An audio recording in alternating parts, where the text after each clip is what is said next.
नमस्कार दोस्तों, कैसे हैं आप सब लोग। आशा करते हैं बहुत अच्छे होंगे। सुप्रभात। आज है 8 फरवरी 2026। आइए जानते हैं मायावती जी से जुड़ी बहुत बेहद और अहम खबरें, वो भी कुछ ही मिनटों में। दोस्तों, आज मायावती जी ने एक बहुत बड़ा चौंकाने वाला ऐलान किया है, जिससे सभी विपक्षी पार्टियों में खलबली मच गई है। लोगों में अफरा तफरी है कि किस तरह से मायावती के नीति को रोका जा सके। दोस्तों, ये वो खबरें हैं जिसके माध्यम से आप सभी लोग शेयर करके मायावती को मुख्यमंत्री से प्रधानमंत्री का सफ़र पूरा कर सकते हैं। दोस्तों, यदि आपको हमारे वीडियो अच्छे लगे तो आप हमारे चैनल को सब्सक्राइब करें, लाइक करें और शेयर करें। अपने दोस्तों, रिश्तेदारों के इंस्टाग्राम, फेसबुक, व्हाट्सएप पर शेयर ज़रूर करें। दोस्तों, ये खबरें आपको रोज़ाना सुबह 8 बजे देखने को मिलेगी। आइए शुरू करते हैं आज की 15 बड़ी खबरें। दोस्तों, आप सभी को इन खबरों के साथ माननीय काशीराम जी, डॉक्टर B.R. अम्बेडकर जी के विचारों को आगे बढ़ाने का काम करेंगे। आइए शुरू करते हैं आज की पहली खबर। सुनिए। बहुजन समाज पार्टी की राष्ट्रीय अध्यक्ष और उत्तर प्रदेश की पूर्व मुख्यमंत्री बहन मायावती जी ने आज 8 फरवरी 2026 को लखनऊ में पार्टी के वरिष्ठ पदाधिकारियों की एक उच्च स्तरीय आपातकालीन बैठक ली है।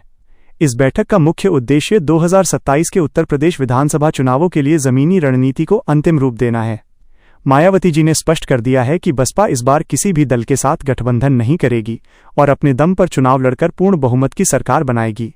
उन्होंने कार्यकर्ताओं को संबोधित करते हुए कहा कि विपक्षी दल गठबंधन के नाम पर केवल बसपा के वोट बैंक का इस्तेमाल करना चाहते हैं, लेकिन चुनाव के बाद दलितों और पिछड़ों के हितों को भुला दिया जाता है। उन्होंने ये भी निर्देश दिया कि गांव-गांव जाकर गांव चलो अभियान को और तेज किया जाए, ताकि सरकार की विफलताओं को जन जन तक पहुंचाया जा सके। मायावती जी ने इस बैठक में बूथ स्तर के कमेटियों की समीक्षा की और पाया कि कई जिलों में युवाओं की भागीदारी बढ़ी है, जिसे उन्होंने एक सकारात्मक संकेत बताया। उन्होंने कार्यकर्ताओं से अपील की कि वे विरोधियों के दुष्प्रचार का मुंहतोड़ जवाब दें और बाबा साहेब डॉक्टर भीमराव अंबेडकर व मान्यवर कांशीराम जी के मिशन को आगे बढ़ाएं। आइए बढ़ते हैं दूसरी बड़ी खबर की ओर। मायावती जी ने केंद्र सरकार और राज्यों की सरकारों पर जाति और धर्म की राजनीति करने का गंभीर आरोप लगाया है। उन्होंने आज एक प्रेस विज्ञप्ति जारी कर कहा कि वर्तमान सत्तासीन दल केवल चुनाव जीतने के लिए जातिवाद और धार्मिक ध्रुवीकरण का सहारा ले रहे हैं, जबकि देश के सामने गरीबी, बेरोजगारी और महंगाई जैसे गंभीर मुद्दे मुंह बाए खड़े हैं। उन्होंने कहा कि जनता अब इन हथकंडों को समझ चुकी है और बदलाव चाहती है। मायावती जी ने विशेष रूप से उत्तर प्रदेश सरकार की आलोचना करते हुए कहा कि कानून व्यवस्था के नाम पर चुनिंदा लोगों को निशाना बनाया जा रहा है, जिससे समाज में असुरक्षा का भाव पैदा हो रहा है। उन्होंने जोर देकर कहा कि बसपा की सरकार में हमेशा कानून द्वारा कानून का राज स्थापित किया गया था, जिसमें अपराधी की कोई जाति या धर्म नहीं देखा जाता था। उन्होंने जनता से आग्रह किया कि वे धर्म और जाति के नाम पर बंटने के बजाय अपने हकों और रोटी रोजी के मुद्दों पर वोट दें। आइए बढ़ते हैं तीसरी बड़ी खबर की ओर। बजट 2026 पर अपनी तीखी प्रतिक्रिया देते हुए मायावती जी ने इसे धन्ना सेठों का बजट करार दिया है। उन्होंने कहा कि वित्त मंत्री द्वारा पेश किए गए इस बजट में दलितों, पिछड़ों, आदिवासियों और किसानों के लिए कुछ भी ठोस नहीं है। मायावती जी ने तर्क दिया कि सरकार केवल बड़े बड़े आंकड़े पेश कर रही है, लेकिन जमीन पर गरीब आदमी के लिए 2 वक्त की रोटी का जुगाड़ करना भी मुश्किल हो गया है। उन्होंने मनरेगा के बजट में कटौती और शिक्षा व स्वास्थ्य क्षेत्र की अनदेखी पर गहरी चिंता व्यक्त की।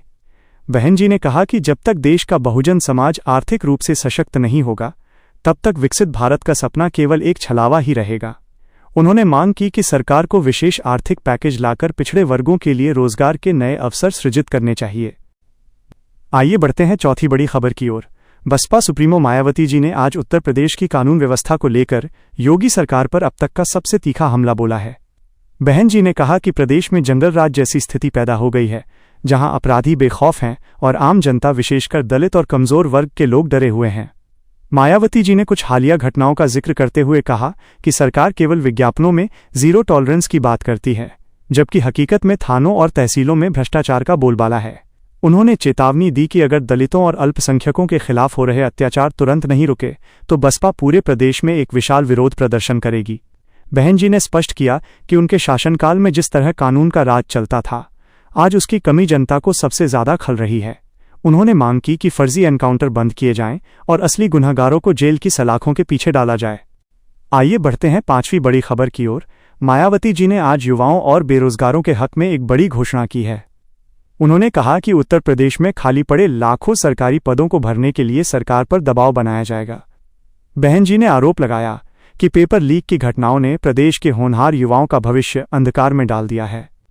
उन्होंने मांग की है कि भर्ती प्रक्रियाओं में पूरी पारदर्शिता बरती जाए और अनुसूचित जाति, जनजाति व पिछड़ों के बैकलॉग पदों को विशेष अभियान चलाकर तुरंत भरा जाए। मायावती जी ने कहा कि बसपा सरकार बनने पर युवाओं को केवल चुनावी वादे नहीं बल्कि पक्की सरकारी नौकरियां और स्वरोजगार के बेहतरीन अवसर दिए जाएंगे। उन्होंने पार्टी के युवा विंग को निर्देश दिया है कि वे हर जिले में जाकर बेरोजगार युवाओं की सूची तैयार करें और उनके संघर्ष में उनके साथ खड़े हों। आइए बढ़ते हैं छठी बड़ी खबर की ओर। मायावती जी ने केंद्र सरकार द्वारा पेश किए गए नए बजट 2026-27 पर अपनी कड़ी प्रतिक्रिया दी है। उन्होंने इसे पूंजीपतियों का हितकारी और बहुजन समाज का विरोधी बजट बताया है। बहन जी ने कहा कि बजट में महंगाई से राहत दिलाने के लिए कोई ठोस उपाय नहीं किए गए हैं। पेट्रोल, डीजल और रसोई गैस की बढ़ती कीमतों ने गरीब आदमी की कमर तोड़ दी है, लेकिन सरकार ने इस बजट में भी बड़े कॉरपोरेट घरानों को ही राहत देने का काम किया है। उन्होंने सवाल उठाया कि जब तक आम आदमी की जेब में पैसा नहीं होगा तब तक देश की अर्थव्यवस्था कैसे मजबूत होगी। मायावती जी ने मांग की कि किसानों को एमएसपी की कानूनी गारंटी दी जाए और कृषि क्षेत्र के लिए बजट आवंटन को दोगुना किया जाए ताकि ग्रामीण अर्थव्यवस्था में सुधार हो सके। आइए बढ़ते हैं सातवीं बड़ी खबर की ओर। मायावती जी ने बाबा साहेब डॉक्टर भीमराव अंबेडकर के सम्मान और उनके द्वारा लिखे गए संविधान की रक्षा के लिए एक नए अभियान संविधान बचाओ संकल्प यात्रा की शुरुआत करने का फैसला किया है। उन्होंने कहा कि आज संविधान को बदलने की और आरक्षण को खत्म करने की जो साजिशें रची जा रही हैं, उनके खिलाफ बहुजन समाज को जागरूक करना बहुत जरूरी है। यह यात्रा उत्तर प्रदेश के हर मंडल और जिले से होकर गुजरेगी, जिसमें बसपा के बड़े नेता और कार्यकर्ता शामिल होंगे। मायावती जी ने कहा कि संविधान है तो हमारा अधिकार है, और अगर संविधान ही नहीं रहेगा तो बहुजन समाज फिर से उसी गुलामी की बेड़ियों में जकड़ जाएगा जिससे बाबा साहेब ने हमें निकाला था। उन्होंने अपने अनुयायियों से अपील की कि वे इस यात्रा को सफल बनाएं और घर घर जाकर संविधान की खूबियों के बारे में बताएं। आइए बढ़ते हैं आठवीं बड़ी खबर की ओर। पश्चिमी उत्तर प्रदेश में किसानों की समस्याओं को लेकर मायावती जी ने केंद्र और राज्य सरकार को घेरा है। उन्होंने कहा कि गन्ने के दाम में मामूली बढ़ोतरी करके सरकार किसानों के साथ मजाक कर रही है। लागत के मुकाबले किसानों को उचित मूल्य नहीं मिल रहा है और भुगतान में भी महीनों की देरी हो रही है। मायावती जी ने मांग की है कि किसानों का पूरा बकाया तुरंत ब्याज सहित चुकाया जाए। उन्होंने आवारा पशुओं की समस्या पर भी चिंता व्यक्त की, जिससे किसानों की फसलें बर्बाद हो रही हैं। बहन जी ने कहा कि बसपा हमेशा किसानों के साथ खड़ी रही है और उनके हक की लड़ाई को कभी कमजोर नहीं होने देगी। उन्होंने याद दिलाया कि बसपा शासन में कभी भी किसानों को खाद या बीज के लिए लाठियां नहीं खानी पड़ी थीं। आइए बढ़ते हैं नौवीं बड़ी खबर की ओर। मायावती जी ने आगामी दिल्ली विधानसभा चुनाव के परिणामों पर प्रतिक्रिया देते हुए कहा है कि बहुजन समाज का वोट ही सत्ता की चाबी है। उन्होंने पार्टी के दिल्ली प्रदेश के नेताओं के साथ बैठक कर हार जीत के कारणों की समीक्षा की। उन्होंने कहा कि हमें निराश होने की जरूरत नहीं है, बल्कि अपनी कमियों को दूर कर आगे बढ़ना है। मायावती जी ने स्पष्ट किया कि बसपा का जनाधार बढ़ रहा है और आने वाले समय में दिल्ली की राजनीति में बसपा एक निर्णायक भूमिका में होगी। उन्होंने कार्यकर्ताओं को निर्देश दिया कि वे स्लम बस्तियों और दलित बाहुल्य इलाकों में अपनी पकड़ और मजबूत करें। मायावती जी ने यह भी कहा कि दिल्ली की जनता अब झूठे वादों से तंग आ चुकी है और वे एक ऐसा विकल्प ढूंढ रहे हैं जो सचमुच उनके हितों के लिए काम करे। आइए बढ़ते हैं 10वीं बड़ी खबर की ओर। बसपा सुप्रीमो बहन मायावती जी ने आज उत्तर प्रदेश के साथ साथ पूरे देश में दलितों और पिछड़ों के आरक्षण के मुद्दे पर केंद्र सरकार को आड़े हाथों लिया है। मायावती जी ने लखनऊ में मीडिया से बात करते हुए साफ तौर पर कहा कि सरकारी नौकरियों में आरक्षण को धीरे धीरे खत्म करने के लिए सरकार निजीकरण का सहारा ले रही है। उन्होंने तर्क दिया कि जब सरकारी विभाग ही नहीं रहेंगे और सब कुछ निजी हाथों में चला जाएगा तो फिर आरक्षण का क्या लाभ होगा। बहन जी ने इसे एक सोची समझी साजिश करार दिया है। उन्होंने कहा कि लैटरल एंट्री के नाम पर सीधे बड़े पदों पर बिना किसी परीक्षा या आरक्षण के भर्तियां करना संविधान के साथ खिलवाड़ है। मायावती जी ने चेतावनी दी कि यदि सरकार ने अपनी नीतियों में सुधार नहीं किया तो बहुजन समाज पार्टी एक बहुत बड़ा देशव्यापी आंदोलन शुरू करेगी। उन्होंने अपने भाषण में इस बात पर भी जोर दिया कि न्यायपालिका में भी आरक्षण लागू होना चाहिए ताकि वहां भी दलितों और वंचितों का प्रतिनिधित्व सुनिश्चित हो सके। बहन जी ने कहा कि बाबा साहेब ने जो अधिकार हमें दिए थे उन्हें हम किसी भी कीमत पर छीनने नहीं देंगे। उन्होंने कार्यकर्ताओं से आह्वान किया कि वे गांव-गांव जाकर लोगों को बताएं कि कैसे उनकी आने वाली पीढ़ियों के हक को मारा जा रहा है। मायावती जी का यह बयान ऐसे समय में आया है जब देश के कई हिस्सों में आरक्षण को लेकर बहस छिड़ी हुई है। उन्होंने स्पष्ट किया कि बसपा केवल राजनीति नहीं कर रही बल्कि वो करोड़ों लोगों के अस्तित्व की लड़ाई लड़ रही है। इस खबर ने सियासी गलियारों में हलचल पैदा कर दी है क्योंकि मायावती जी का रुख अब पहले से कहीं ज्यादा आक्रामक नजर आ रहा है। उन्होंने सरकारी आंकड़ों का हवाला देते हुए पूछा कि आखिर क्यों अनुसूचित जाति और जनजाति के बैकलॉग पद पिछले कई सालों से खाली पड़े हैं, सरकार क्यों इन्हें भरने में रुचि नहीं दिखा रही है। आइए बढ़ते हैं 11वीं बड़ी खबर की ओर। मायावती जी ने आज उत्तर प्रदेश की खराब शिक्षा व्यवस्था और सरकारी स्कूलों की बदहाली पर गहरी चिंता जाहिर की है। उन्होंने एक विस्तृत बयान जारी करते हुए कहा कि राज्य के सरकारी स्कूल अब केवल मिड डे मील देने के केंद्र बनकर रह गए हैं, वहां शिक्षा का स्तर लगातार गिर रहा है। बहन जी ने कहा कि अमीर बच्चों के लिए महंगे निजी स्कूल हैं, लेकिन गरीब और मध्यम वर्ग के बच्चों के लिए सरकारी शिक्षा ही एकमात्र सहारा है जिसे सरकार जानबूझकर बर्बाद कर रही है।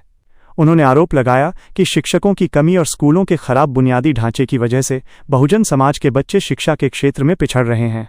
मायावती जी ने अपनी सरकार के दौरान किए गए कार्यों की याद दिलाते हुए कहा कि बसपा शासन में रिकॉर्ड संख्या में नए स्कूल और कॉलेज खोले गए थे और हजारों शिक्षकों की पारदर्शी तरीके से भर्ती की गई थी। उन्होंने सरकार से मांग की कि वो केवल विज्ञापनों में निवेश के आंकड़े न दिखाए बल्कि शिक्षा बजट को बढ़ाकर स्कूलों को आधुनिक सुविधाओं से लैस करे। बहन जी ने यह भी कहा कि डिजिटल इंडिया का नारा तब तक सफल नहीं होगा जब तक ग्रामीण इलाकों के स्कूलों में बिजली और कंप्यूटर की व्यवस्था नहीं होगी। उन्होंने पार्टी के पदाधिकारियों को निर्देश दिया कि वे अपने अपने क्षेत्रों के सरकारी स्कूलों का दौरा करें और वहां की समस्याओं की एक रिपोर्ट तैयार करके पार्टी कार्यालय भेजें ताकि विधानसभा में इस मुद्दे को प्रमुखता से उठाया जा सके। मायावती जी ने जोर देकर कहा कि शिक्षा ही वो शेरनी का दूध है जिसे पीकर कोई भी अपने हक के लिए दहाड़ सकता है, इसलिए इसे बचाने के लिए हर संभव संघर्ष किया जाएगा। आइए बढ़ते हैं 12वीं बड़ी खबर की ओर। मायावती जी ने आज महिलाओं की सुरक्षा और उनके सशक्तिकरण को लेकर एक बेहद भावुक और कड़ा बयान दिया है। उन्होंने कहा कि उत्तर प्रदेश में महिलाओं के खिलाफ अपराध थमने का नाम नहीं ले रहे हैं और सबसे दुखद बात यह है कि पुलिस थानों में पीड़िता की सुनवाई होने के बजाय उसे ही प्रताड़ित किया जाता है। बहन जी ने हाल ही में हुई कुछ दुखद घटनाओं का उल्लेख करते हुए कहा कि अपराधियों के मन से कानून का डर बिल्कुल खत्म हो चुका है। उन्होंने कहा कि बसपा सरकार के समय अपराधी या तो जेल में होते थे या प्रदेश छोड़कर भाग जाते थे, लेकिन आज उन्हें राजनीतिक संरक्षण मिल रहा है। मायावती जी ने मांग की है कि महिलाओं के खिलाफ अपराधों के लिए फास्ट ट्रैक कोर्ट का गठन किया जाए और दोषियों को कम से कम समय में कड़ी सजा दी जाए। उन्होंने पार्टी की महिला विंग को भी अधिक सक्रिय होने का निर्देश दिया और कहा कि बसपा अब हर जिले में महिला सुरक्षा प्रकोष्ठ बनाएगी जो पीड़ित महिलाओं को कानूनी और सामाजिक मदद प्रदान करेगा। बहन जी ने यह भी कहा कि महिलाओं को केवल रसोई तक सीमित नहीं रखना है, उन्हें राजनीति और प्रशासन के मुख्य पदों पर लाना बसपा का हमेशा से लक्ष्य रहा है। उन्होंने आह्वान किया कि बहनें और बेटियां अब अपनी सुरक्षा के लिए खुद भी जागरूक हों और किसी भी अन्याय के खिलाफ चुप न रहें। मायावती जी के इस कड़े रुख ने सरकार की कानून व्यवस्था के दावों पर बड़े सवाल खड़े कर दिए हैं। उन्होंने ये भी सुझाव दिया कि पुलिस बल में महिलाओं की भागीदारी 33% तक बढ़ाई जानी चाहिए ताकि महिलाएं बेझिझक अपनी शिकायत दर्ज करा सकें। आइए बढ़ते हैं 13वीं बड़ी खबर की ओर। मायावती जी ने आज उत्तर प्रदेश के ग्रामीण इलाकों में स्वास्थ्य सेवाओं की चरमराती स्थिति पर कड़ा प्रहार किया है। उन्होंने कहा कि प्रदेश के सामुदायिक स्वास्थ्य केंद्र और जिला अस्पताल खुद बीमार चल रहे हैं, जहां न तो पर्याप्त डॉक्टर हैं और न ही दवाइयां उपलब्ध हैं। बहन जी ने कहा कि सरकार बड़े बड़े शहरों में नए मेडिकल कॉलेज खोलने का दावा तो कर रही है, लेकिन गांव की गरीब जनता को छोटी छोटी बीमारियों के लिए भी मीलों दूर शहर भागना पड़ता है। उन्होंने विशेष रूप से दलित और पिछड़ी बस्तियों में फैली गंदगी और स्वास्थ्य सुविधाओं के अभाव पर चिंता व्यक्त की। मायावती जी ने कहा कि बसपा शासनकाल के दौरान जो स्वास्थ्य योजनाएं और मोबाइल क्लिनिक शुरू किए गए थे, उन्हें वर्तमान सरकार ने राजनीतिक द्वेष के कारण बंद कर दिया है या उनका नाम बदल दिया है। उन्होंने मांग की है कि सरकार स्वास्थ्य बजट का एक बड़ा हिस्सा ग्रामीण बुनियादी ढांचे पर खर्च करे और ये सुनिश्चित करे कि किसी भी गरीब की जान इलाज के अभाव में न जाए। बहन जी ने चेतावनी दी कि यदि स्वास्थ्य सेवाओं में सुधार नहीं हुआ तो बसपा कार्यकर्ता हर जिला मुख्यालय पर धरना प्रदर्शन करेंगे। आइए बढ़ते हैं 14वीं बड़ी खबर की ओर। मायावती जी ने आज सोशल मीडिया के माध्यम से बहुजन समाज के युवाओं को एक बेहद महत्वपूर्ण संदेश दिया है। उन्होंने कहा कि आधुनिक दौर में तकनीक का सही इस्तेमाल ही हमारे समाज को सशक्त बना सकता है। बहन जी ने युवाओं से अपील की कि वे विपक्षी दलों के फेक न्यूज़ और भ्रामक प्रचार का शिकार न हों। उन्होंने कहा कि आज विरोधी दल बसपा की छवि खराब करने के लिए सोशल मीडिया पर करोड़ों रुपए खर्च कर रहे हैं। ऐसे में हमारी युवा पीढ़ी की जिम्मेदारी है कि वे तथ्यों के साथ बसपा की उपलब्धियों और बाबा साहेब की विचारधारा को लोगों तक पहुंचाएं। मायावती जी ने यह भी घोषणा की कि पार्टी जल्द ही युवाओं के लिए एक नया डिजिटल प्लेटफॉर्म लॉन्च करेगी, जहां वे सीधे अपनी समस्याओं को पार्टी नेतृत्व तक पहुंचा सकेंगे। उन्होंने जोर देकर कहा कि युवाओं को राजनीति के साथ साथ अपनी शिक्षा और करियर पर भी पूरा ध्यान देना चाहिए, क्योंकि शिक्षित युवा ही समाज का भविष्य बदल सकता है। आइए बढ़ते हैं 15वीं और आज की सबसे बड़ी खबर की ओर, जिसका आप सभी को इंतजार था। मायावती जी ने आज एक ऐतिहासिक और चौंकाने वाला फैसला लेते हुए ये घोषणा की है कि बसपा अब केवल राजनीतिक पार्टी के तौर पर नहीं, बल्कि एक बड़े सामाजिक न्याय आंदोलन के रूप में काम करेगी। उन्होंने ऐलान किया कि वो स्वयं अगले महीने से पूरे देश का दौरा करेंगी और बहुजन भाईचारा बनाओ अभियान के तहत हर राज्य में छोटी छोटी जनसभाएं करेंगी। सबसे बड़ा फैसला ये है कि उन्होंने पार्टी के द्वार उन सभी छोटे दलों और सामाजिक संगठनों के लिए खोल दिए हैं जो बाबा साहेब के मिशन को आगे बढ़ाना चाहते हैं, लेकिन उन्होंने ये स्पष्ट किया कि कोई भी समझौता बसपा के सम्मान और विचारधारा की शर्तों पर ही होगा। मायावती जी ने कहा कि अब समय आ गया है कि हम अपनी छोटी छोटी मतभेदों को भुलाकर एक बड़ी ताकत बने। उनका ये कदम 2027 के चुनावों से पहले सभी विपक्षी दलों और खासकर सत्ताधारी दल के लिए एक बड़ी चुनौती माना जा रहा है। बहन जी के इस फैसले से कार्यकर्ताओं में नई ऊर्जा भर गई है और ये साबित हो गया है कि मायावती जी अभी भी भारतीय राजनीति की सबसे बड़ी धुरी हैं। दोस्तों, ये थी आज 8 फरवरी 2026 की मायावती जी और बहुजन समाज से जुड़ी वो 15 बड़ी और महत्वपूर्ण खबरें, जिन्होंने आज देश और प्रदेश की राजनीति में हलचल मचा दी है। बहन जी का ये संकल्प कि बसपा अब एक राजनीतिक दल के साथ साथ एक विशाल सामाजिक आंदोलन का रूप लेगी, आने वाले समय में बहुजन राजनीति की दिशा और दशा दोनों बदल देगा। जैसा कि मैंने वीडियो की शुरुआत में कहा था, ये सिर्फ खबरें नहीं हैं, ये हमारे हक और भविष्य की आवाज़ है।